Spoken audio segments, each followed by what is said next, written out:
Welcome to QuickBites, public speaking tips and techniques you can digest in 5 minutes or less.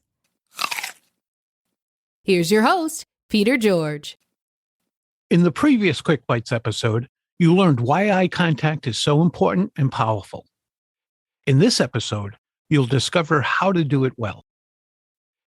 In a smaller setting, making eye contact is reasonably straightforward.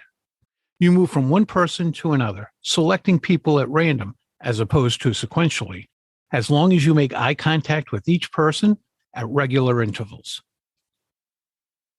With larger audiences, you still make direct eye contact with those closest to you, but you use a different strategy when speaking to those farther away. When distance prohibits you from making direct eye contact, randomly look at small groups so all your audience members, even those furthest away, know that you're paying particular attention to them. When you're making a point, especially an important one, stop and make eye contact with one person or one area in the case of a larger group. This signals that your point has significance. Be aware that there's plenty of well-intentioned but useless advice out there. For instance, people will tell you that you don't have to look audience members directly in the eye. Instead, they'll suggest that you look at your audience members' foreheads or just above their heads. Another suggestion you might hear is to avoid making sustained eye contact even for a short time.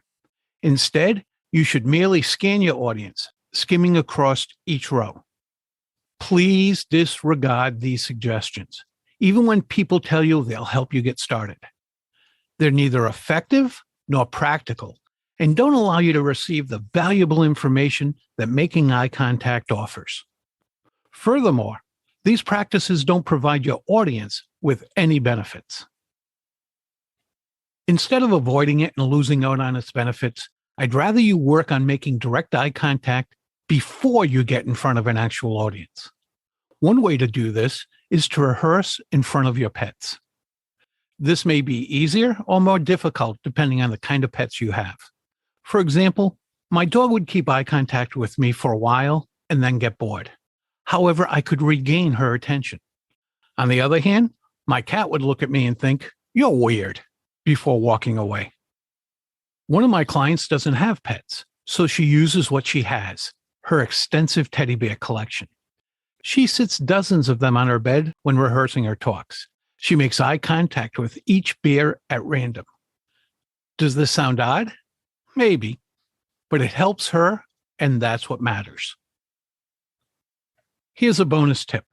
Many speakers tend to look at people in front of them and those to one side. For instance, I tend to look at my left much more frequently than my right. Consequently, I need to make a pointed effort to involve the people to my right. Determine if you favor one side, and if you do, work on making eye contact with the opposite. You can practice by positioning sticky notes in various locations on the 3 walls you face while rehearsing. If you want to truly engage your audiences, be sure to employ effective eye contact techniques. Both you and your audiences will see the difference.